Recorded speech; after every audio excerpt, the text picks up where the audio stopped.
우리 하나님 말씀 보시겠습니다. 하나님 말씀 사사기 19장 1절에서 30절 말씀입니다. 내용이 좀 많습니다만은 전체 내용을 한꺼번에 다루어야 되기 때문에 사사기 19장 1절에서 마지막 30절 말씀까지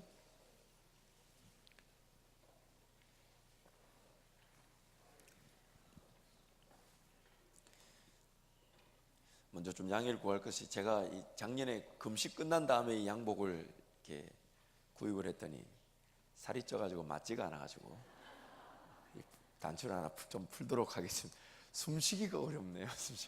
양해해 주시고, 일단 양복이 맞지 않다 이해해 주시고 봐주시기 바랍니다. 사사기 19장 1절에 30절 말씀. 근데 여러분, 그게 웃을 일이에요, 그게? 자, 사사기 19장 1절에 30절, 제가 한 절 여러분이 한 절 교독하겠습니다. 이스라엘의 왕이 없을 그때에 에브라임 산지 구석에 거류하는 어떤 레위 사람이 유다 베들레헴에서 첩을 맞이하였더니 그 첩이 행음하고 남편을 떠나 유다 베들레헴 그의 아버지의 집에 돌아가서 거기서 넉 달 동안을 지내매 그의 남편이 그 여자에게 다정하게 말하고 그를 데려오고자 하여 하인 한 사람과 나귀 2마리를 데리고 그에게로 가매 여자가 그를 인도하여 아버지의 집에 들어가니 그 여자의 아버지가 그를 보고 기뻐하니라. 그의 장인 곧 그 여자의 아버지가 그를 머물게 하매 그가 3일 동안 그와 함께 머물며 먹고 마시며 거기서 유숙하다가 넷째 날 아침에 일찍 일어나 떠나고자 하매 그 여자의 아버지가 그의 사이에게 이르되 떡을 조금 먹고 그대의 기력을 돋운 후에 그대의 길을 가라 하니라.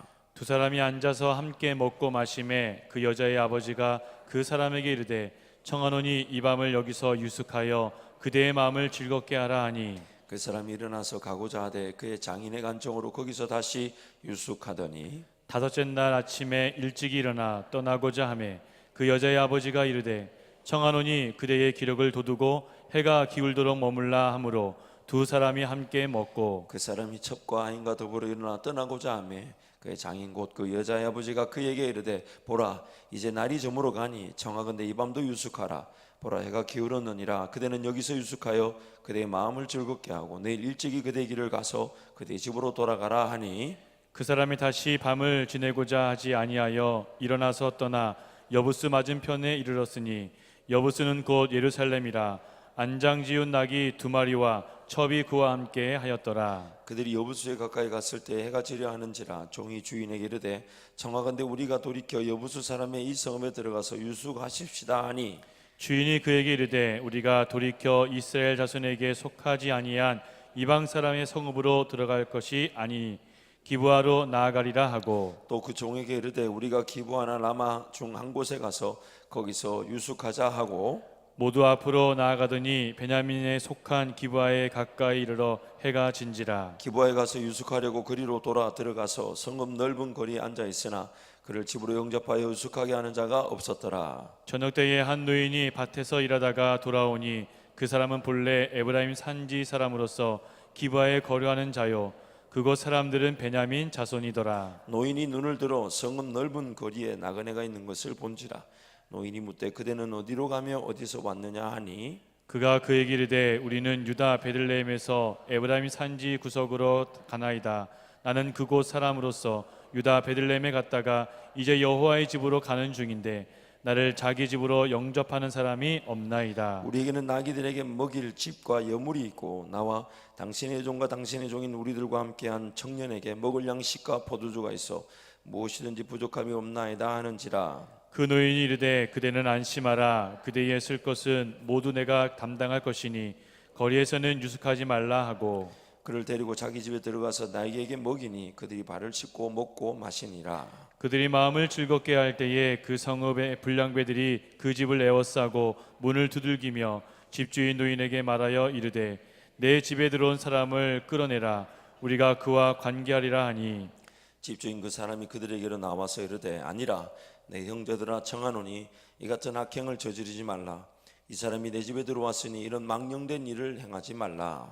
보라 여기 내 처녀 딸과 이 사람의 첩이 있은즉 내가 그들을 끌어내리니 너희가 그들을 욕보이든지 너희 눈에 좋은 대로 행하되 오직 이 사람에게는 이런 망령된 일을 행하지 말라 하나. 무리가 듣지 아니하므로 그 사람이 자기 첩을 붙잡아 그들에게 밖으로 끌어내매 그들이 그 여자와 관계하였고 밤새도록 그 여자를 육욕하다가 새벽 미명에 놓은지라. 동틀 때에 여인이 자기의 주인이 있는 그 사람의 집 문에 이르러 엎드러져 밟기까지 거기 엎드러져 있더라. 그의 주인이 일찍 일어나 집 문을 열고 떠나고자 하더니 그 여인이 집 문에 엎드러져 있고 그의 두 손이 문지방에 있는 것을 보고 그에게 이르되 일어나라 우리가 떠나자 하나 아무 대답이 없는지라. 이에 그의 시체를 나귀에 싣고 행하여 자기 곳에 돌아가서 29절 30절 함께 갑니다. 그의 집에 이르러서는 칼을 가지고 자기 첩에 시체를 거두어 그 마디를 찍어 12덩이에 나누고 그것을 이스라엘 사람의 두루 보내매 그것을 보는 자가 다 이르되 이스라엘 자손이 애굽 땅에서 올라온 날부터 오늘까지 이런 일은 일어나지도 아니하였고 보지도 못하였도다. 이 일을 생각하고 상의한 후에 말하자 하니라. 아멘. 하나님께서 통치하시고 하나님께서 다스리시게 된다면 하나님의 통치와 다스림의 영역 안에 아주 작은 부분까지도 하나님께서 놓치지 않으시고 살피십니다. 또 다듬어져야 될 부분들이 아주 미세하다 할지라도 그것이 무시되지 않습니다. 하나님께서 그 모든 것들을 단 하나도 놓치지 않으시는 것이죠. 무엇보다도 우리가 미처 생각하지 못한 부분까지도 하나님 어떤 일을 이루실 때에 우리의 그런 생각하지 못한 부분까지도 함께 이루어질 수 있도록 역사를 베푸십니다. 그 종종 우리가 놀라죠. 아, 그때 그래서 그렇게 인내하게 하셨구나. 그때 그래서 참게 하셨구나. 그때는 정말 이해되지 않았는데 그렇게 하셔야만 이유가 있구나. 심지어 야, 하나님이 이번에 이 일을 이루시면서 덩달아 저 문제도 저 아픔도 해결해 주시는구나. 이런 고백을 우리가 할 때가 있습니다. 하나님께서 통치하시고 하나님 다스리시면 그 어떤 것도 놓쳐지지 않습니다. 미흡한 부분이 없습니다. 우리가 볼 때는 아주 작은 부분까지도 하나님은 책임져 주시고 간섭해 주시고 심지어 은혜로 회복시켜 주십니다. 그런데 만약 하나님의 뜻과 인도하심이 아닌 나의 인간적 소견과 나의 뜻에 따라, 즉 자기 소견에 옳은 대로 결정하게 되면 개인의 삶은 연속적인 문제와 어려움에 시달리게 됩니다.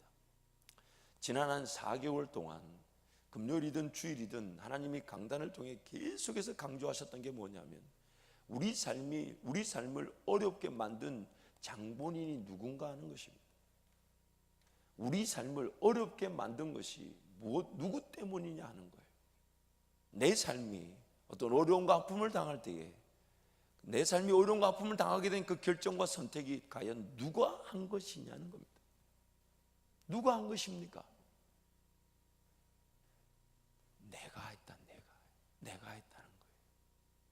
하나님 그분을 기억하지 못하고 하나님 그분을 저버리고 하나님의 뜻, 즉 내 삶의 주인이 하나님이심을 잊어버리고 내가 내 삶의 주인이 되고자 했을 때에 결국 내 삶이 연속적인 아픔과 어려움을 피할 수 없더라는 것입니다. 개인뿐만 아니라 가족, 더 나아가 한 지파, 심지어 한 민족이 이 공동체적 어려움을 피할 수가 없습니다. 오늘 이 레인이 첩을 데리고 돌아가는 길에 당한 이 사건이 레인 한 가정 그 자기 첩이 죽는 것으로 끝나지 않고 이스라엘 남은 지파가 베냐민 지파를 치고 죽이는 일로 번지게 됩니다. 다음 장 21장에 보면 이제 그 사건이 나오게 되죠. 한 레인이 그 첩을 얻어서 그 첩을 데리고 오는 길에서 기브아에서 당한 이 일이 이스라엘 민족 전체가 서로 간에 전쟁을 치르게 하는 사건으로 번지게 됩니다. 작은 문제가 큰 문제를 일으킵니다. 하나님이 주인 되시고 하나님이 결정권자시며 하나님이 내 삶을 인도하신다는 걸 거절하게 되면 나의 인간적 소견은 작고 미세한 것조차도 크게 만들어 버립니다. 무시되고 놓쳤던 부분들이 큰 아픔과 어려움의 원인이 됩니다. 그때는 무시할 만했고 그때는 이 정도는 괜찮겠지라고 그냥 보살피지 않았던 것이 나중에는 화근이 되어버릴 수 있다는 겁니다. 괜찮겠지 하며 내버려두었던 아주 경미하고 보잘것없어 보였던 부분들이 공동체 전체를 흔들어 버릴 수 있습니다. 하나님의 뜻과 인도하심을 거절하고 자기 소견에 오른 대로 행하였을 때에 각 개인 한 사람이 자기 삶이 자기 소견에 따라 연속적인 어려움과 문제를 겪는 것도 아픔이지만, 그러한 개인들이 속한 그 공동체가 그 개인들이 야기시키는 문제들로 더 큰 아픔을 겪을 수 있다는 것, 그리고 공동체가 겪는 어려운 아픔은 개인의 삶에 또 영향을 주어서 그 영향이 그 개인의 삶을 더 힘들게 만드는, 이렇게 역행하는 구조가 지속적으로 반복되게 됩니다. 서로가 서로에게 더 아픔을 주게 되는 관계가 되어버리는 것이죠. 개인은 자기 소견에 따라 힘들고 어려운 상황이 되어버리는데, 그것이 공동체의 아픔으로 야기되고 공동체가 어려워지니까 아무리 최선을 다하고 정직하고 순수하게 살았다 해도 자기가 속한 공동체가 전쟁을 일으키고 전쟁 속에 휘말려들게 된다면, 자기 개인이 아무리 열심히 최선을 다하고 정직하게 살아본들 소용이 없죠. 나 혼자의 삶을 나 자기 소견으로 살아가는 것만이 문제가 아닙니다. 내가 속한 공동체가 나의 소견으로 살아가는 나로 말미암아, 혹은 누군가로 말미암아 한 사람 때문에 민족, 나라 전체가 어려움을 겪을 수도 있습니다. 오늘 본문 말씀의 요지는 이렇습니다. 한 레인이 자신의 첩과의 관계가 틀어지고 자기 첩으로 삼았던 여인이 자기 아버지 집으로 도망을 갑니다. 도망을 갔는지 어쨌든 갔어요. 원어 성경을 보면 그 첩이 그 레인에게 어떤 부조리를 당했다라는 어떤 그 문맥을, 뜻을 갖고 있습니다. 그래서 자기 아버지 집으로 가 있으니까 넉 달이 지난 다음에야 그 레인이 자기 첩을 찾으러 그 장인 어른의 집에 갑니다. 그 자리에서 이제 장인어른의 융숭한 대접을 받고 그 첩을 데리고 지나가는 길에 이제 하룻밤 머물러야 되는데 그 기브아라는 성에 들어가게 되죠.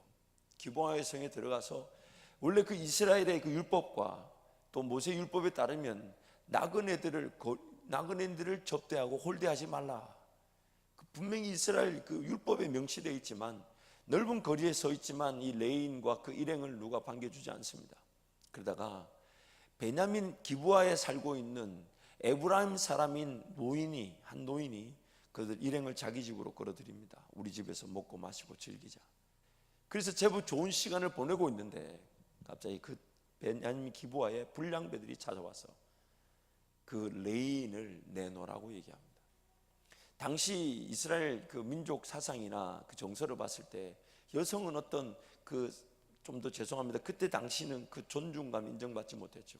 그래서 그 불량배들의 타깃은 그 일행의 머리격인 사람을 우리가 대하겠다, 그 관계하겠다는 말이 소돔과 고모라에서 그 천사들을 맞이한 그 룻의 집에 그 천사들을 내놓으라고 했던 그 소돔과 고모라 사람들과 똑같은 행태를 지금 기브아 사람들이 벌이고 있는 겁니다.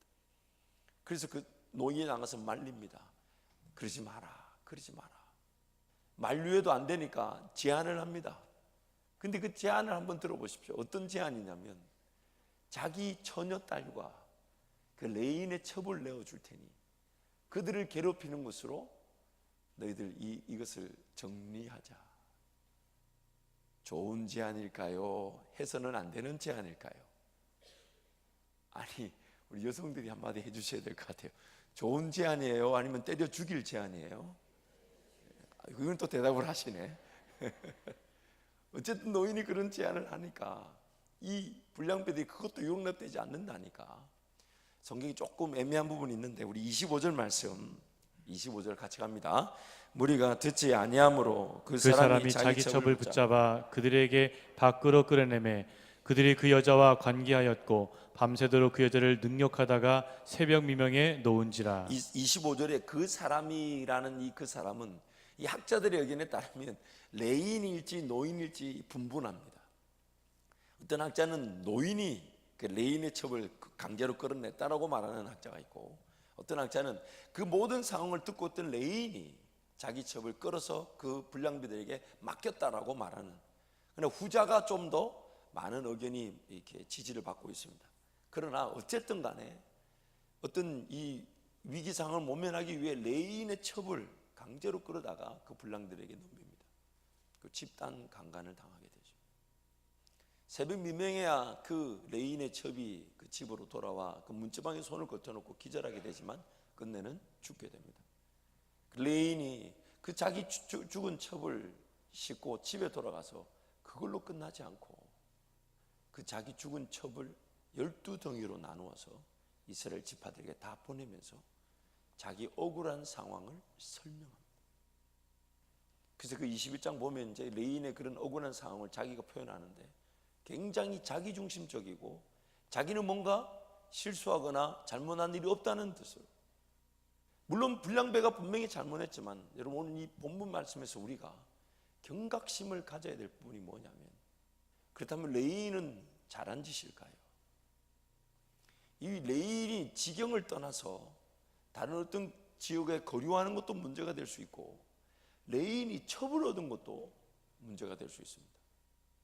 그런데 그 레인이 그 첩을 자기가 위험하다는 이유로 자기를 희생할 생각을 하지 않고 그 첩을 내어줘서 그 위기를 모면한 것도 다른 건 떠나서 하나님의 분명한 방법은 아닐 것입니다. 왜 이런 일이 일어났을까요? 오늘 성경에서 우리에게 해주고 싶은 말이 있습니다. 그것은 뭐냐면 자기 소견에 따라 살아간다는 것은 다른 말로 하나님의 뜻과 인도하심이 상실된 상태입니다. 하나님의 뜻과 인도하심이 확인되지 않은 채 결정을 했다는 것은 자기 소견에 옳아 보이는 대로 결정을 했다는 것입니다. 내 생각이 옳고 그르고 이것 자체가 따지는 이것 자체에도 우리가 기준이 없지만은 더 안타까운 것은 하나님의 뜻과 인도하심이 없는 가운데서도 내가 뭔가 결정하고 내 삶을 이끌어갈 수 있다는 것입니다. 그러다 보니 어떤 일이 일어나냐, 어떤 무지와 욕심이 드러나 문제를 일으키게 될 때 그 문제가 전혀 예측이 되지 않습니다. 하나님을 삶의 주인으로 모시고 하나님 그분의 뜻과 인도하심을 기다린다면 그것을 성경은 어떤 표현으로 쓰냐면 깨어있다라고 말합니다. 그가 자기 삶의 어떤 세상적인 방식이나 자기 정욕이나 욕심에 따라 삶이 사라질 수 있다는 것을 경계하면서 하나님의 뜻이 임할 때까지, 하나님의 인도하심이 나타날 때까지, 하나님이 분명히 함께 하실 때까지 그것이 확인되지 않으면 인생길을 걸어가지 않겠노라 철저하게 하나님 앞에 삶을 내어드리게 될 때에 그의 삶은 자기 소견에 따라 망하는 그 길, 문제 어려움을 피하게 되는 것인데, 하나님의 인도하심과 뜻이 확인되지 않으면서도 결정하고 선택하고 판단하고 길을 걸어가는 순간 자기 소견에 옳은 대로 걸어간 그 길이 자기를 힘들게 만드는 것입니다. 그러므로 자기 소견에 옳은 대로 행했다는 말은 하나님의 뜻과 인도하심이 상실된 상태를 말합니다. 자기가 의도하지 않았다고 해도 자기 자신의 소견에 따른 행동에 예측되지 않는 그 아픔들이나 혹은 내가 속한 공동체, 그것이 부부든 가정이든 교회든 직장이든 사업이든 내가 속한 공동체에서 누군가 자기 소견에 따라 행하는 그 일에 나도 피해를 당할 수가 있다는 겁니다. 나도 기부와의 불량배와 같은 범죄를 저지르지는 않았다고 할지라도 하나님의 지혜와 또한 하나님의 뜻을 듣지도 이해하지도 못한 상태에서 그 범죄를 행하는 불량배들을 상대할 능력이 없더라는 거예요. 하나님의 뜻과 인도하심이 상실되어져 있는 겁니다. 나는 분명히 범죄를 지으려고 했던 게 아닌데 그 범죄를 짓는 그 불량배들을 상대할 능력이 없다는 얘기는 그 순간도 자기 소견에 따라 불량배들을 상대했다는 것입니다. 결국 나에게서는 문제가 시작되지 원인이 없는 것 같지만 휘말리는 순간 내가 시작하지 않은 문제에 내가 피해를 당합니다. 여러분 굉장히 이것이 중요합니다. 요즘 들어서 개인주의, 개인 이기주의라는 말을 많이 쓰게 되죠. 특히 이 군대 내에서는 옛날에는 우리 군대 때는 고문관이라는 표현을 많이 썼어요. 고문관이 무슨 뜻이냐면 그 친구 때문에 모든 사람이 고문을 당한다. 이거는 제가 해석한 내용입니다. 사전에 나오진 않지만 제가 그런 친구들을 만났을 때 제가 그런 친구들 만났을 때, 그 고문관이라 부르는 그 친구들 만났을 때 느꼈던 감정이 뭐냐면, 그 친구 때문에 같이 고문을 당하기 때문에 고문관이다 라고 이름을 붙이지 않았을까. 저 혼자 그렇게 정의를 내리고 있지만, 요즘 그 고문관이라는 게 아예 군대 내에서는 법으로, 당시에는 그런 법이 없었어요. 그냥 우리끼리 고문관이라 부르고, 조금 뭐 적당한 좀 열애를 시킬 수 있으면 열애를 시키고, 빼두고 조금 거리를 두고, 웬만하면 좋은 일만 대하고 나쁜 일은 상대를 하지 않도록 이렇게 거리를 두면, 왜냐하면 그 친구 때문에 다 힘들어지니까. 군대는 또 단체 기합이고 단체잖아요. 제가 워낙 사람이 좋다 보니까 제 밑에 있던 모든 고문관들은 사랑을 받았습니다만은, 정말 그 고문관 때문에 힘든 일이 한두 개가 아니었죠. 그런데 그 고문관이 요즘은 군대 내에서는 아예 합법적인 제도로 다스려지고 있습니다. 관심사병이라고 그러죠. 근데 그 관심사병 숫자가 60%를 넘어간다고 그래요. 그럼 10명 중에 6명이 관심사병이면, 제 생각에 군대 생활 재미없어요. 일단 재미없어요. 왜냐하면 이 관심사병들, 고문관들 특징이 뭘 이렇게 어울려서 같이 하는 게 힘들어요. 그런데 뭐 어떤 기준을 가지고 그 사람들을 우리 군인들을 관심사병으로 세운지 저는 잘 모르겠지만은 안타까운 것은 핵가족 시대, 어른을 모르고 또한 자기 혼자 자란 사람들이 많기 때문에 관심사병 숫자가 늘어난 것도 부인할 수 없는 사실입니다. 물론 모든 아들 하나가, 한 사람이 그 한 사람 자라기 때문에 사회성이 없다라고 말할 수 없지만, 그러나 분명히 형제가 많은 시대에서는 그런 관심사병, 고문관 이런 게 별로 없었어요. 그런데 그 관심사병들의 최고의 문제가 뭐냐면, 공동체 내에서의 자기 역할을 인지하지 못한다는 거죠. 자기는 나는 개인주의, 나는 개인 이기주의가 아니다라고 말을 한다 해도, 자기 스스로가 공동체 내에서의 그 역할을 제대로 감당하지 못하면 그 공동체는 자기 때문에 어려움을 당하게 됩니다. 저도 그런 일이 있었어요. 다음날 아침에 새벽 일찍 이제 군장을 메고 그 운동장을 이제 돌기로 이제 훈련이 예정되어 있었는데, 이 고문관 인간이 밤새 사라졌어요. 그래가지고 이 인간이 나타나지 않아가지고 우리 그 중대장님 뭐라고 그러시냐면, 물론 저는 그때 이제 그 중대장님과의 특별한 관계 때문에 뒤에서 옆에서 그 고문관을 찾으러 가는 쪽으로 갔습니다만, 나머지 모든 우리 부대원들은 고문관이 나타날 때까지 운동장을 뛰었습니다. 10바퀴인가 뛰고 끝날 거를 30바퀴가 뛰어도 고문관을 못 찾았고, 저는 운동장 뛰다가 죽을 것 같아서 우리 평상시에 그 중대장님과의 특별한 관계를 이용해서 고문관을 찾으러 가는 쪽으로 이렇게 좀 갔습니다. 항상 군대는 관계가 중요합니다. 여러분, 물론 그 특별한 관계라는 건 어떻게 관계를 세운지 여러분 묻지 않으셔도 좋겠습니다. 그러나 어쨌든 근데 그 친구를 어디서 찾았냐면요, 진짜 해가 중천에 떴을 때 찾았어요. 와, 그 화장실 그 푸세식이잖아요. 그 밑에 들어가 안쪽 벽에 붙어 있더라고요. 야, 그 공간을 어떻게 찾았을까요? 그 열심으로 공동체 생활을 했다면. 근데 그걸 제가 발견했다는 거 아닙니까? 야, 근데 그 친구가요, 그 위장을 딱 해가지고 까만색 구두약을 칠해가지고 얼굴도 보이지도 않아요. 근데 제가 순간 지나다 기침 소리가 나서 가보니까 거기 숨어 있더라고요. 근데 왜 들어가냐? 야, 나 같으면 그냥 운동장 뛰겠다. 안에 들어가는 게 더 힘들겠다. 너 이제 몇 시부터 있었냐? 지난밤 12시 근무 마치자마자 무려 12시간 가까운 시간 거기. 그 개수도 장난이 아니었을 텐데. 근데 운동장 뛰는 게 그렇게 싫었다는 거예요. 그런데 보세요. 자기가 싫었기 때문에 자기가 안 하다 보니 나머지 사람들이 어떻게 됐습니까? 그 다음 그 친구와 나머지 부대원들과 관계는 어땠을 것 같습니까? 물론 제가 비단한 예지만은 오늘 우리가 잊지 말아야 될 것이, 영적인 것은 더 심각해질 수 있다는 거예요. 내가 나의 소견에 따라 뭔가 결정하고 길을 걸어가는 것도 큰 문제와 어려움을 피할 수 없는 아픔이 될 수가 있는데, 내가 속한 공동체에서 누군가가 자기 소견에 따라 걸어가게 될 때 그 사람으로 인하여 공동체 전체가 어려움을 당할 수도 있거니와, 그 사람은 자기 소견에 따른 그 결정에 안타깝게도 나 역시 나의 소견에 따라 그 안타까운 일을 대하면서 하나님의 뜻과 인도하심을 보지 못할 수가 있다는 겁니다. 보지 못할 수가 있다. 어처구니 없이 그 범죄 현장에 휘말리게 되는 겁니다. 어처구니 없이 아픔의 현장에 내가 시작하지 않은 아픔인데 나도 거기에 휘말려질 수가 있다는 거예요.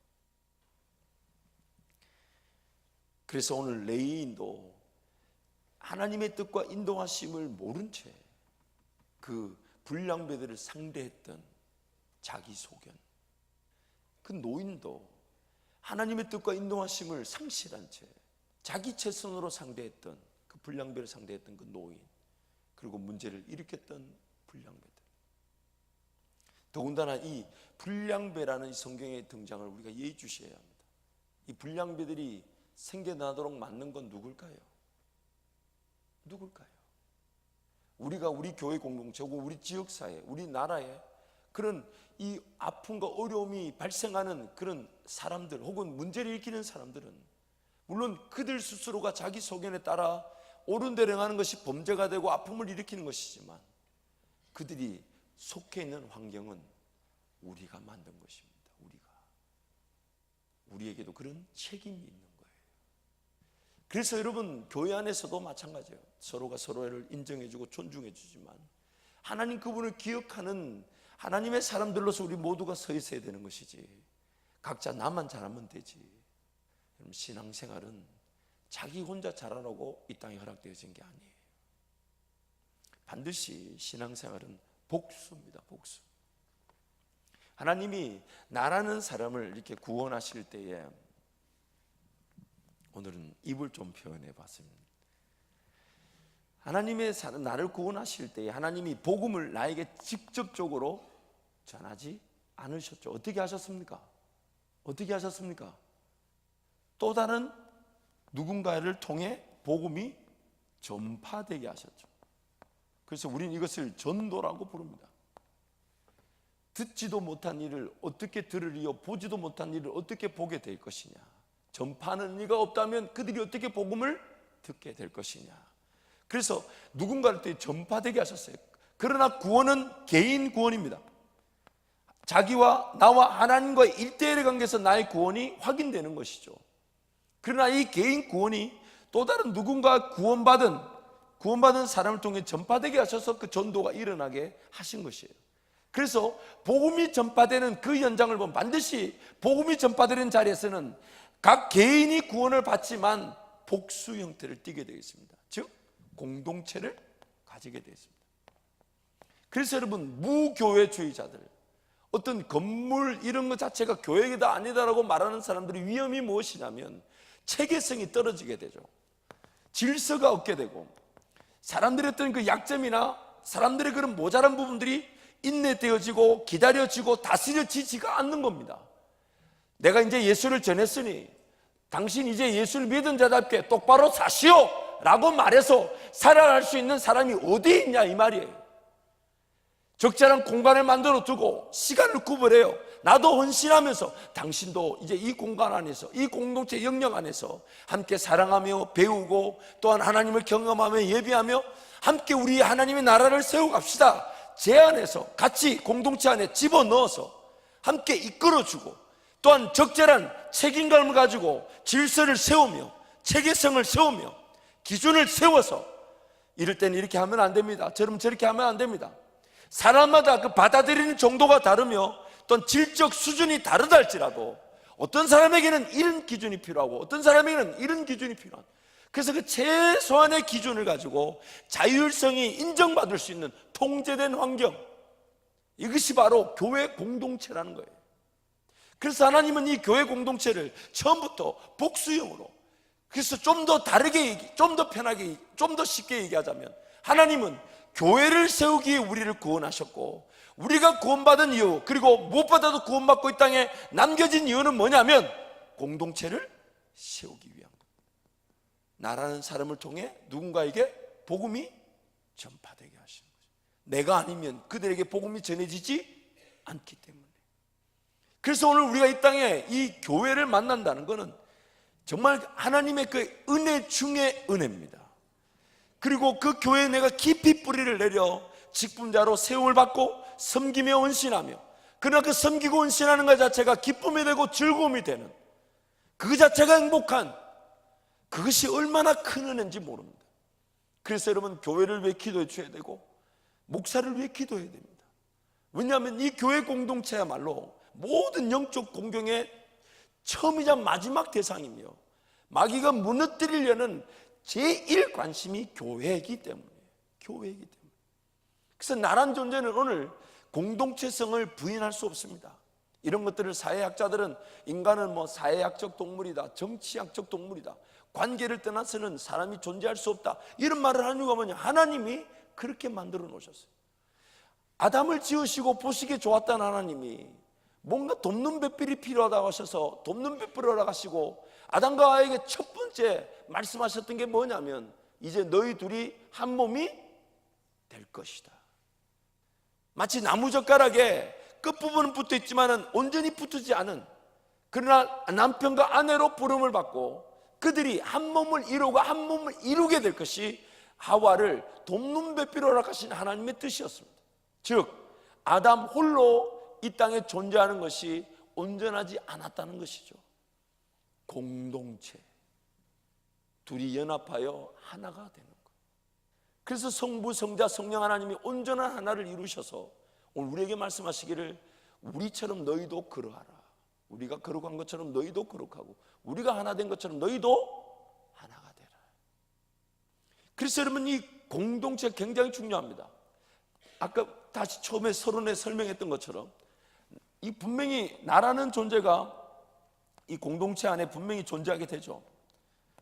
그러나 이 나라는 존재가 자기 소견, 인간적인 소견, 자기 생각으로 삶을 살아갈 때 자기 혼자도 어려워지지만 안타까운 것은 공동체의 그 파급 효과, 반향 효과를 나타낸다는 겁니다. 문제를 야기할 수 있다는 거예요. 그런데 그때 다른 공동체 안에 있는 그 개인이 이 문제가 야기될 수 있는, 이 문제가 될 수 있는 이 부분을 하나님의 뜻이 아닌 그도 자기 소견의 이 문제를 상대하게 되면 문제가 더 커져 버리게 된다는 거예요. 종종 이런 경우가 있죠. 잘못된 결정인데 그 사람의 결정이 인정을 받을 때가 있어요. 왜 그럴까요? 자기 소견에 따른 결정이 또 다른 그 공동체 안에 누군가의 자기 소견에 따른 지지로 인정을 받을 때가 있다는 겁니다. 그리고 그것이 결국 죄악으로 치닫게 되는 겁니다. 죄악으로 치닫게 됩니다. 가정도 마찬가지예요. 나란 부부가 연합하여 하나님을 기억하고 예배해야 되는데 한 사람이 어떤 자기 소견에 따른 결정을 하면 다른 사람이 좀 깨어있어 그것을 분별할 줄 알았는데 덩달아 같이 가가지고 같이 죽어버리는 그런 일들이 일어날 수 있죠. 어려움이 생겨날 수 있잖아요. 그래서 오늘 우리 사사기 말씀을 통해 처음부터까지 하나님 말씀하시는 그 분명한 원리가 뭐냐면 자기 소견에 따라 인생이 어려움과 문제를 피할 수 없고 망할 수 있다는 겁니다. 그 정도가 점점점 식어진다는 거예요. 성경이 참 재밌는 표현을 해요. 사사기 초단부에 갈렙이 등장할 때는 정말 그 자기 소견이 아닌 하나님의 뜻에 온전히 삶을 내어드려서 그 땅을 제대로 차지하는 그 갈렙의 모습을 보여주잖아요. 그렇죠? 근데 그 갈렙의 모습을 보여줄 때 등장하는 여인이 하나 있는데 그게 바로 악사라는 딸이죠. 그 악사가 아버지와 함께 그 아버지가 순종해서 아버지가 그 약속의 땅을 제대로 차지하는 그 모습을 보면서 악사, 딸도 어떤 결정을 하게 됩니까? 시집을 가는데 자기 아버지 땅을 막 차지하려고 덤벼듭니다. 윗셈도 주고 아랫셈도 주라.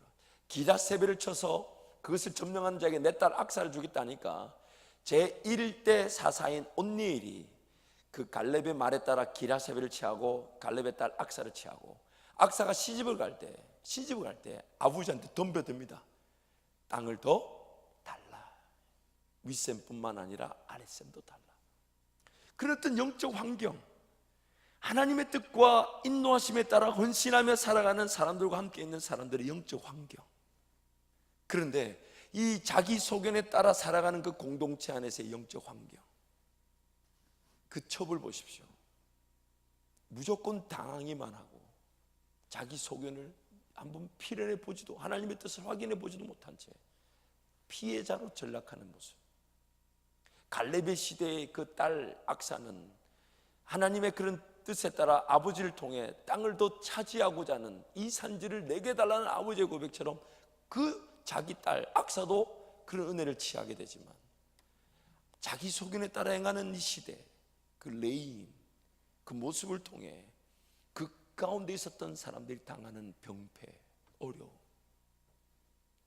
그러므로 오늘 우리가 속한 이 현재 위치에서 두 가지 은혜를 항상 기도할 때, 첫 번째, 우리 모든 각 사람이 하나님의 뜻과 인도하심 앞에 철저하게 인내하는 법을 배워야 합니다. 배우지 않으면 자기 소견이 결국 자기 삶을 힘들게 하는데, 또 이것이 어떤 어려움을 만들어내냐, 누군가 자기 소견에 따라 결정을 하는 그런 문제와 어려움에 나도 같이 휘말리게 된다는 거예요. 나도 같이 흘러 떠내려가 버리는 거예요. 같이. 그러므로 우리 교회 공동체를 위해 기도할 뿐만 아니라 공동체 분명한 나만의 역할, 1차적으로 나부터 하나님의 말씀과 뜻에 깨어있고 나의 소견에 따라 내 삶이 함부로 그는 쓰러지고 넘어지지 않도록 하나님 은혜를 구하는 깨어있는 자가 되어야 되겠지만, 동시에 공동체 내에서의 나의 역할을 통해 우리 공동체가 공동체 소견이나 자기 소견에 따라 움직이는 사람들 때문에 어려움을 당하지 않도록 하나님 은혜를 구해야 하는 것입니다. 그렇지 않으면 순식간에 휘말려서 교회 전체가 혹은 내가 속한 공동체가 어려움을 당할 수밖에 없습니다. 유진 피터슨 목사님이 교회에 대해서 이런 얘기를 하셨습니다. 이 찰스 스윈돌 목사님의 교회 각성이라는 책에 이 유진 피터슨 목사님 글이 실려 있는데, 제가 한번 읽어드리면, 기독교 신자들이 교회에 모일 때 잘못될 가능성이 있는 모든 일들이 조만간 일어난다. 외부인들은 이것을 보고 종교 사업에서 사업을 빼면 아무것도 없다고 결론을 내린다. 그것도 부정직한 사업 말이다. 그런데 내부인들이 보는 시각은 다르다. 병원이 아픈 사람들을 한 지붕 아래로 모아 그들을 환자로 분류하듯이 교회는 죄인들을 모으는 곳이다. 병원 밖에도 병원 안에 사람들만큼 아픈 사람들이 많이 있지만 그들의 병은 아직 진단을 받지 않았거나 감춰져 있다. 그것은 교회 밖의 죄인들도 마찬가지다. 따라서 대체로 교회는 선행의 모범을 보이는 공동체가 아니다. 그보다 인간의 나쁜 행실이 공개되고 직접 다루어지는 곳이다. 교회 밖 죄인들과 교회 안 죄인들의 차이가 뭐냐? 교회 안 죄인들은 죄인이라는 것을 병명으로 병명으로 진단을 받은 곳이. 물론 성령 하나님이 우리의 그런 죄인들의 연합을 통하여 하나님 은혜를 구하는 것으로 하나 되게 하셔서 성령의 역사가 드러나 예수 이름으로 소외되고 어려운 일을 돕고 또한 지역사회를 섬기고 선교 역할을 감당케 하실 것입니다. 그러나 우리 가운데 늘 자리 잡고 있는 현실, 그리고 최대 위기는 우리라는 존재가 죄인이기 때문에, 교회 안에 들어와 있다 해도 죄인이기 때문에 우리 가운데는 그런 공동체적 문제가 늘 약이 될 수밖에 없다는 겁니다. 분명히 선행적 역할도 감당되어지고 있겠지만은 그거보다 더 큰 위기는 나 때문에, 그리고 옆에 있는 죄인 때문에 어떤 문제가 일어날지를 모르는 것입니다. 그래서 항상 이런 위기의식을 우리가 가지고 있어야 돼요. 나란 한 사람이 지금 내가 서 있는 이 교회 공동체 안에서 나의 소견에 따른 나의 결정이 이 공동체 전체의 문제를 일으킬 수 있고, 또한 나도 나의 자기 소견에 따른 결정을 하는데 옆에 있는 다른 지체도 자기 소견에 따라 그런 결정을 하게 되면 같이 휘말려지게 돼서 신앙적인 판단, 정죄, 또 그로 인한 심판, 그 다음 경쟁, 이스라엘 백성들 자기네들끼리 지파 간에 싸움을 벌이듯 교회 안에 그런 싸움이 일어나게 됩니다. 정말 입에 담기 힘든 그런 사건들이 교회 안에서 벌어지고 있지 않습니까? 정말 세상 보기 부끄럽고 너무너무 죄송하고, 저도 어릴 적부터 보아온 게 교회라서 다행히 제가 있었던 교회들은 그런 큰 갈라짐이나 분쟁 그런 건 별로 없었어요. 그런 건 감사했지만 정말 들려오는 소식들을 들어보면 정말 이 설교가 지금 녹음되고 있으니까 제가 예화를 들지를 못하겠어요. 굳이 그런 걸 말할 필요가 없으니까. 근데 그런 일들이 왜 일어날까요? 여러분 잊지 마십시오. 그런 일들이 일어나는 순간 나도 하나님의 뜻과 인도하심이 상실되었기 때문에 그 속에 포함되어져 있다는 것을 기억해야 합니다. 교회 안에 어떤 갈등이나 분쟁이 일어날 때마다 나도 하나님의 뜻과 인도하심을 상실한 채 내 소견에 따라 행하다 보니 내가 지금 그 공동체 안에, 우리 교회 안에 그런 문제 가운데 포함되어져 있다는 것을 잊지 말아요. 노인이 특별한 잘못을 했나요? 레인이 어떤 특별한 잘못을 했나요? 그런데 왜 이런 일에 연루되었을까요? 겉으로 드러날 때는 불량배처럼 그런 나쁜 행실을 레인이 노인이든 하지 않았다고 할지라도 그들 상태가 하나님의 뜻과 인도하심을 상실한 상태였다는 겁니다. 그래서 그는 불량배들을 하나님의 뜻과 인도하심, 지혜대로 상대할 능력이 없었다는 거예요. 그래서 그 가운데 빠져버리게 된 겁니다. 아니, 이런 거죠. 자기 소견에 따라 삶을 사는 것이 특별한 어려움과 아픔이 생기지 않는 듯 보여도 반드시 특별한 아픔과 어려움 사이에 빠져들 수밖에 없다는 겁니다. 피할 수가 없습니다. 피할 수가 없습니다. 그러므로 여러분, 오늘 나의 소견에 따라 내 삶이 결정되어지고 선택되어지고 걸어갈 수 있다는 것을 두려워할 줄 알아야 합니다. 두려워할 줄 알아야 돼요. 하나님이라면 이 결정을 어떻게 생각하실까? 하나님이라면 이것을 어떻게 선택하길 바라실까? 하나님이라면 이것을 어떻게 내가 대하기를 원하실까? 하나님이라면 내가 이런 말을 하는 것 혹은 저런 말을 듣는 것, 하나님이라면 지금 이런 공동체 안에 일어난 일들, 이런 것들에 나는 어떻게 반응하고 어떻게? 신앙의 능력은 어떤 일을 막거나 사전에 그 일을 예방할 수 있는 것이라기보다는, 그런 일들이 일어날 수 있겠지만은 신앙이라는 것은 어떤 문제와 아픔이 생겨날 것을 사전에 미리 예방하거나 막을 수 있는 능력이라기보다는, 신앙은요, 어떤 일이 일어나든 하나님이 내 삶의 주인 되심을 통해 제대로 반응할 수 있게 하는 것입니다. 신앙은 반응이죠. 어떤 일이 일어났을 때 하나님의 관점에서 그것을 보고 내가 어떻게 그것을 반응할 수 있는가. 여러분, 문제가 어떤 문제이냐, 어려움이 어떤 어려움이냐, 아픔이 어떤 아픔이냐, 이거 중요하지 않아요. 그 문제를 내가 어떻게 보고 반응하고 있는가. 내가 지금 그 문제, 그 아픔을 보고 내가 어떻게 하나님을 구하고 찾고 있는가. 비단 문제뿐만 아니라 우리 인생길도 마찬가지입니다. 하나님의 살아계심을 기대한다면 내가 지금 걸어가는 삶의 자리, 이것을 나는 어떤 반응으로 살아가야 될 것인가. 하나님 나에게 시간을 주셨다면 나는 그 시간에 하나님이 주신 것답게 어떻게 반응해서 그 시간을 대할 것인가. 하나님 나에게 모든 물질을 주셨다면 나는 그 물질을 어떤 반응적 자세로 물질을 대하고 물질을 쓸 것인가. 하나님이 지금 내 길을 인도하신다면, 그것이 나의 믿음이라면, 그럼 나는 내 삶에 어떤 반응으로 자세가 결정되어지고 선택이 결정되어질 수 있는가. 모든 것이 하나님께 달려있기 때문에 신앙은 그 하나님께 달려있다는 것을 내가 인정하고 반응하는 것입니다. 문제와 어려움이 예측되지도 않고 또한 예방되지도 않겠지만은, 그러나 오늘 우리에게 주신 하나님의 은혜는 어떤 문제, 어떤 어려움이 생겨나도 하나님이 내 삶의 주인 되심을 기억하고 결정권이 하나님께 있음을 기억하고 하나님이 뜻을 보이시고 하나님이 인도하실 때까지 하나님을 기다릴 수 있는 것, 하나님이 하나님 되심에 따른 나의 반응, 인내, 그것이 바로 신앙의 능력인 것이에요. 근데 우리는 먼저 가버리죠. 먼저 결정해버리고 먼저 대해버립니다. 그러다 보니까 그런 영적인 원리들을 기어이 당하고 나서야 깨닫게 됩니다. 아이고, 이거 이렇게 하는 게 아니었네. 이 사람한테 이렇게 말하는 게 아니었네. 그때 그 말할 때 이렇게 내가 응대하는 게 아니었네. 그 말이 솔깃한데 솔깃하게 들렸던 내가 문제였네. 자기 자신이 하나님 말씀과 기도로 분별력을 가지지 않으면 자기 소견에 옳은 대로 행하는 나나 혹은 누군가를 통해 휘말려 문제를 피할 수 없게 됩니다.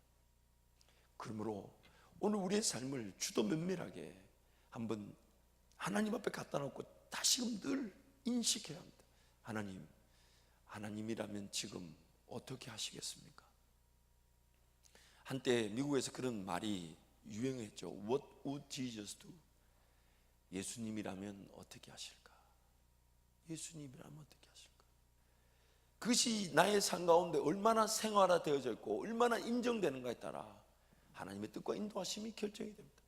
이런 상황이라면 예수님이라면 어떻게 하셨을까? 예수님이라면 어떻게 하셨을까? 정말 하나님이 지금 나와 함께 하신다면 하나님은 이 일을 나에게 왜 허락하셨을까? 나에게 뭘 바라시는 걸까? 나는 뭘 해야 되는 걸까? 그래서 쉽게 말하지 않는 거예요. 쉽게 절망하지 않습니다. 쉽게 좌절하지 않아요. 쉽게 포기하지 않아요. 쉽게 내려놓지 않아요. 끝까지 하나님을 붙들고 인내하면서 기다립니다. 하나님, 제가 이 일에 대한 분명한 답은 제가 깨닫지 못하거나 누리지 못한다 해도 하나님보다 앞서 걸어가지 않도록 저를 지켜 주옵소서. 저를 인내할 수 있도록 도와주십시오. 그래서 요즘 들어서 제 입에서 계속 나오는 기도 제목이 뭐냐면 하나님이 하셨다라는 그 분명한 기준에 따라 제가 따라가지 않으면 안 될 은혜를 베풀어 주십시오. 이 참 제가 말하고도 얼마나 주옥 같은지. 그렇지 않아요, 여러분? 하나님이 분명히 하셨다라 일하셨다라는 기준에 따라 내가 순종하지 않으면 안 될 그 은혜를 나에게 베풀어 주십시오. 그래서 하나님이 그 성경에 보면 때가 참해, 때가 되매 그런 말이 계속 나오잖아요. 모세가 광야에서 40년을 보내니까 성경이 뭐랍니까? 40년이 참해. 40년이 차니까 하나님이 모세에게 나타났을 때는 모세가 안 따라가고는 안 될 하나님의 능력을 보았단 말이에요. 떨기나무가 타지 않는데 불이 붙은 것이나 손에 넣었다 뺐더니 문둥병이 생겼다가 사라지는 것이나 지팡이가 뱀으로 바뀌는 것이나 하나님이 때가 되면 반드시 앞서 행해 주실 텐데 우리는 자꾸만 어느샌가 그 하나님의 때를 기다리지 못한 채 내 마음대로 막 걸어가 버려요. 내 마음대로 결정해 버려요. 그리고 이미 내가 결정한 자리에서 막 하나님 은혜를 도와달라고 막 외치니까 어떨 때는 그 은혜가 나타나지 않는 것 같고 인도하심이 없는 것처럼 느껴져요. 그래서 그때 하는 말이 하나님이 내 기도는 잘 응답하지 않으시는 것 같다고. 막 그러다가 또 목사 앞에서 고개 푹 숙이고 하나님이 돌아가신 것 같다고. 그렇게 얘기 안 하고 뭐라고 했는데 이제 하도 많이 써먹어 다 까먹었는데 그 주인공 여기 앉아 계십니다. 뭐라고 얘기했는데 제가 그걸 이제 잊어버렸네. 그거 잊어서는 안 되는데 자손 대대로 내가 기억하고 결혼하면 나중에 남편에게 알려주고 이러면 또 남편에게 알려준다면 또 이렇게 너무 결정적인 힌트가 되는데 어쨌든 그 자식들에게 다 옛날에 너 엄마가 목사 앞에서 고개 푹 숙이고 긴 머리 늘어뜨리고 목사한테 뭐라고 한 줄 아냐? 하나님이 죽었다고 했다. 하나님이 죽었다 해. 나한테. 아닌데 뭐 더 독한 말이 있었는데 기억이 안 나네. 하여튼 그런 유의 얘기했어요. 어쨌든 왜 그런 일이 일어날까요? 하나님 그분께 모든 것 맡겨두고 내 삶의 주인이 하나님 되심을 인정한다면 내 인생의 지금 순간에 사건에 뭐 일이 됐다 안 됐다로 하나님을 평가하지 않을 것인데 그 하나님을 평가하는 기준이 뭐냐 말이에요. 기도해야 되는데 기도가 안 되는 만큼 내 삶이 바쁘게 돌아가는 기준이 어디에 있냐 말이에요. 하나님이 내 삶의 주인이 아니시다 보니까 이미 하나님과 다른 관계없는 길을 걸어갔거나 혹은 심지어 하나님이 열어주셨는데도 자기 인간적인 지식과 방법과 능력으로 그 일을 감당하려고 버티다 보니 하나님의 일하심이 없는 것 같고 하나님이 일하시지 않으니 기도할 만한 이유가 없을 것 같고 그리고 하나님 나라를 위해 살아갈 그런 열정이나 동기부여도 식어져 버리는 것. 그러나 하나님이 정말 내 삶의 주인이시라면 그래서 하나님 그분이 지금 내 삶에 이 상황을 나보다 먼저 보고 계실 테고 내 마음의 상태를 나보다 먼저 알고 계시고 심지어 주변의 모든 환경과 상황을 고려하여 일어날 모든 가능성들을 하나님 다 알고 계실 것이니까 하나님 제 삶을 그 하나님께 맡겨 드립니다. 어느 길로 인도하시든 하나님이 저를 생명의 길로 인도하실 것이고 어느 길로 내 삶을 주관하시든 그 길이 하나님의 영광을 보이게 될 길이기 때문에 하나님만이 내 삶의 주인이시며 하나님 내 삶 모든 일에 최고의 결정권자이십니다. 그래서 쉽게 결정하거나 쉽게 선택하지 않는 겁니다. 끝까지. 그래서 그 기도의 자리에서 매일매일 하나님의 은혜를 구하며 인내하는 자는 결코 하나님의 인도하심을 놓치지 않습니다. 그러나 기도조차 하지 않으면서 하나님 때가 되면 내 앞서 걸어가겠지 하라고 말하는 것은, 기도조차 하지 않으면서 그런 생각하고 있는 그 시간은 도대체 누구의 인도하심을 받고 있는 순간일까요? 하나님의 그 임재와 예배하는 기쁨, 그래서 하나님을 예배하면서 하나님께 그분께 기도하면서 기다리지 않으면서 그냥 기도조차 예배조차 잘 되지 않은 채 하나님이 때가 되면 내 앞서 행하시겠지 하고 살아가는 그 순간의 인도함은 과연 누가 주인일까요?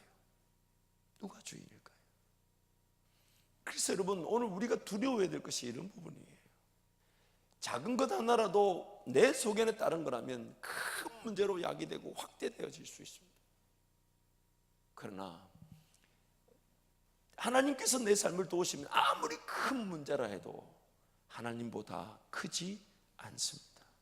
하나님보다 크지 않습니다. 그러므로 오늘 우리 자신들을 철저하게 살펴봐야 합니다. 정말 내가 하나님을 내 삶의 주인으로, 지금 이스라엘 백성들에게 이 사사기에서 끊임없이 가장 서러운 때마다, 이야기가 바뀔 때마다 제일 먼저 등장한 말이 뭡니까? 이스라엘에 뭐가 없다고요? 뭐가 없다고요? 이스라엘에 지금 누가 없다고요?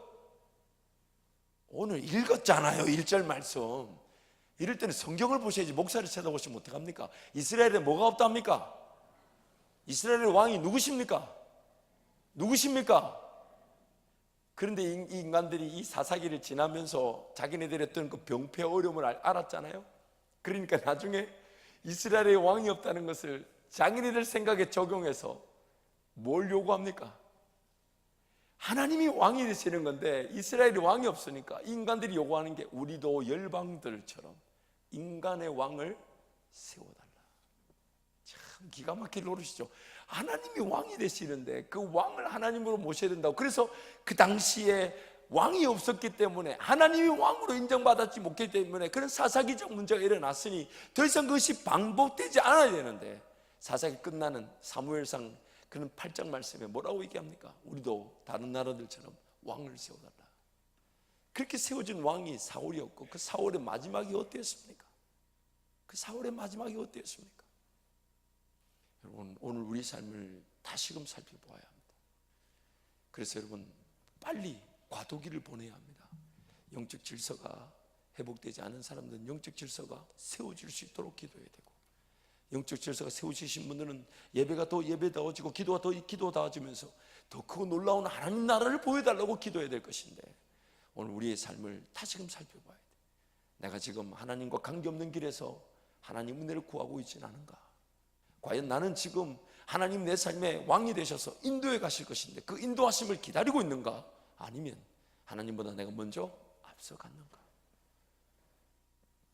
나라는 존재 한 사람만으로도 공동체 전체가 위기를 당하게 되고, 공동체가 아픔과 어려움을 당하게 되면 그 공동체 안에 나는 또 더 큰 아픔과 어려움을 당하게 됩니다. 모든 이유가 뭐냐? 하나님을 왕으로 모시지 않았기 때문입니다. 자기 삶에 자기가 주인이 되었기 때문입니다. 말씀을 정리하겠습니다. 사랑하는 성도 여러분, 항상 어떤 생각이든 어떤 결정이든 하나님께서 여러분 삶의 결정권자이심을 잊지 마시기를 축복합니다. 내가 인정하든 인정하지 않든 하나님은 내 삶의 주인이십니다. 이미 예수 그리스도 피로 값주고 나를 사셨습니다. 그래서 나는 내게 아니에요. 그니 인생길 여러분 방황하지 마시고 얼른 주님 하나님께 내어드리셔서 우리 하나님과 함께 걸어가는 그 놀라운 행복과 자유와 즐거움의 길을 만끽하시기를 축복합니다. 이 시간은 동성으로 한번 기도하겠습니다.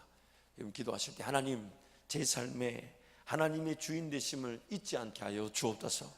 제 삶에 나의 소견에 따라 내가 뭔가 판단하고 결정하는 것이 문제를 일으키게 되고, 또 누군가 내 옆에 있는 공동체 중 지체가 자기 소견에 따라 나와 함께 연합하여 더 큰 문제를 일으킬 수 있다는 것을 여러분, 우리 자신들이 두려워하게 하여 주셔서 하나님의 뜻과 인도하심이 상실된 상태에서 멸망당하지 않도록 하나님 제 삶을 구원하여 주시고 제 삶의 지금 길을 인도하여 주셔서 하나님만이 주인 되시며 모든 것의 최고의 결정권자이심을 누리며 하나님과 함께 동의하며 살게 해달라고 우리 주님 잡고 함께 동성으로 기도합니다. 주여, 주여, 주여. 하나님 아버지, 오늘 우리의 삶에 하나님의 놀라운 인도하심과 능력을 기대하면서 하나님 다시금 우리 삶을 살펴봅니다.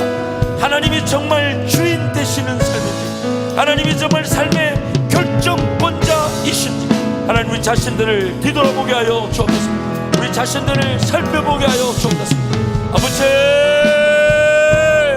어떤 길이든 하나님의 인도하심 없이는 우리는 그 죽음과 사망의 길을 피할 수 없습니다. 하나님의 도우심과 하나님의 함께하심이 아니고서는 그 어떤 길에서도 자유할 수 없음을 기억합니다. 하나님 왕이 되시옵소서. 내 삶의 주인이시니 날마다 내 입을 통하여 고백되어집니다. 나의 기도만 능력한 우리의 삶이 되게 하여 주옵소서. 하나님 왕이 되신 그 하나님을 저버리지 않게 하여 주시고 날마다 그 하나님을 따라가며 그 하나님을 신뢰하며 그 하나님과 동행하는 기쁨이 되는 이 삶이 되게 하여 주옵소서. 하나님 기대합니다. 사모합니다.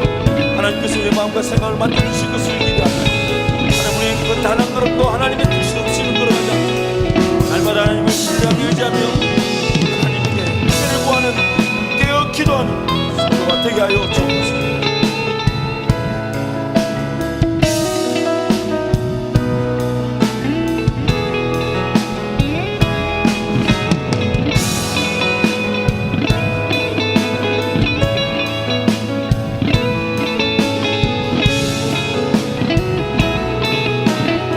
하나님 아버지, 오늘 우리의 삶에 하나님이 주인 되심을 자랑하게 하여 주옵소서.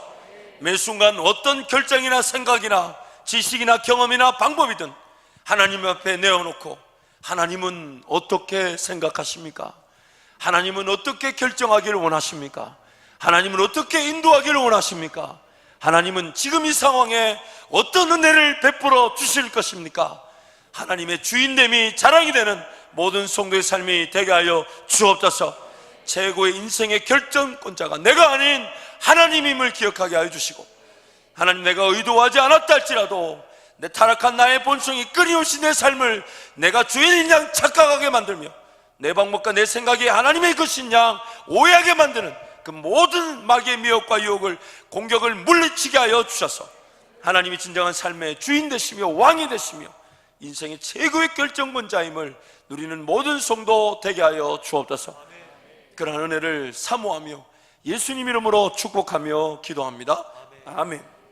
우리 찬송 주의 친절한 팔에 안겨서 찬송하시면서 여러분 준비하신 예물 귀한 헌금 하나님께 드리시겠습니다. 우리 힘차게 박수며 찬양합니다. 주의 친절한 팔에 안기세 마음이 평안하리니 항상 기쁘고 복이 되겠네. 영원하신 팔에 안기세 주의 팔에 크신 팔에 안기세 주의 팔에 영원하신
귀한 예물을 구별해 드림 이 진심으로 감사합니다.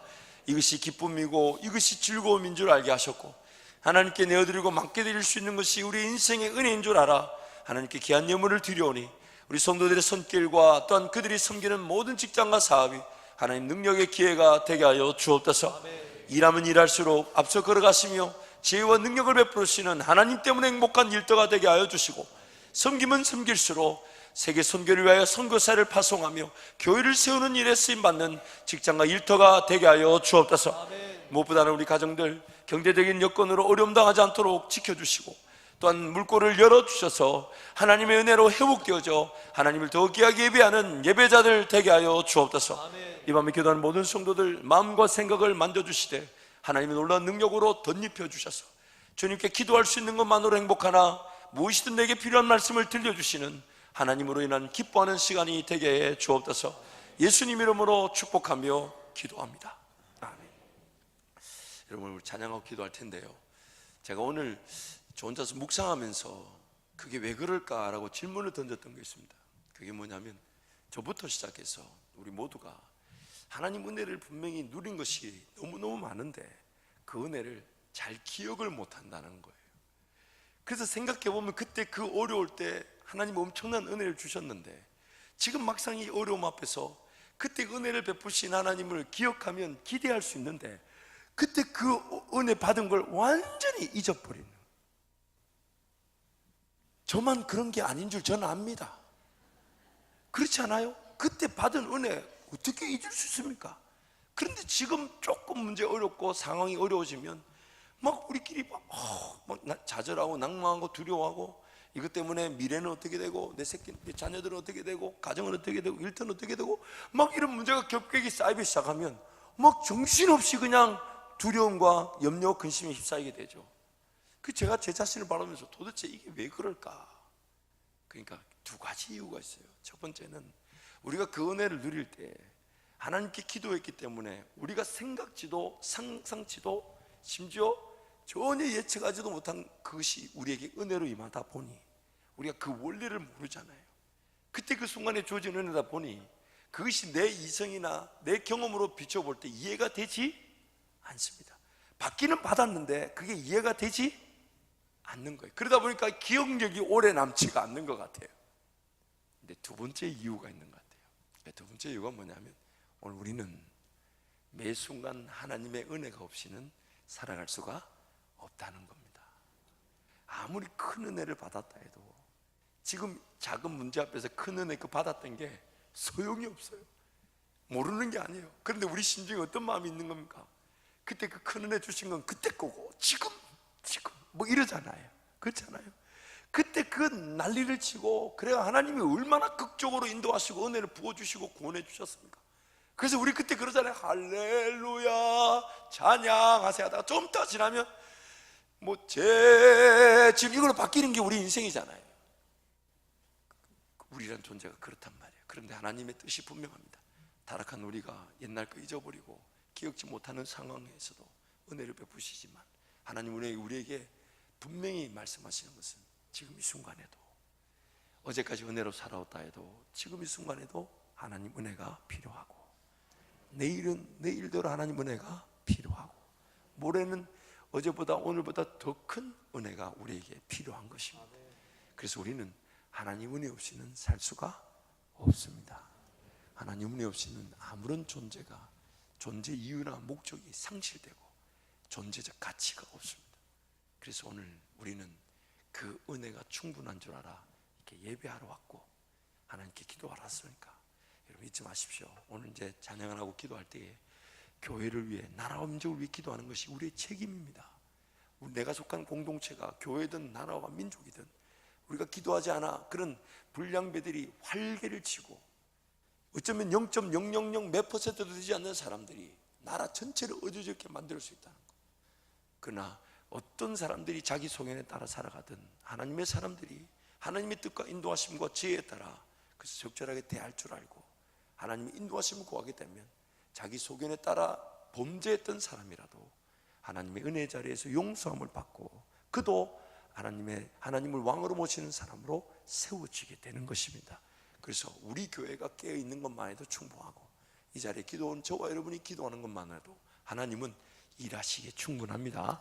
그래서 여러분 교회를 위해 나라와 민족을 위해 기도하자는데 벌떡 일어나 가지 마시고, 제가 종종 저 앞에다 카메라를 설치해 놓고 일찍 가는 사람이 누군지 보고 싶은 자기 소견에 따른 욕심이 있지만, 그러나 여러분 가지 마시고, 목사가 자꾸 그런 게 궁금해요.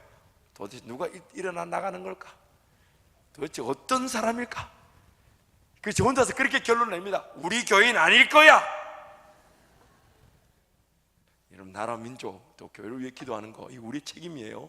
공동체를 위한 기도가 없이는 공동체도 세워지지 않습니다. 그래서 여러분 찬양하고 기도할 텐데 내가 주인 삼은 모든 건 내려놓고 우리 함께 찬양하고 기도하겠습니다.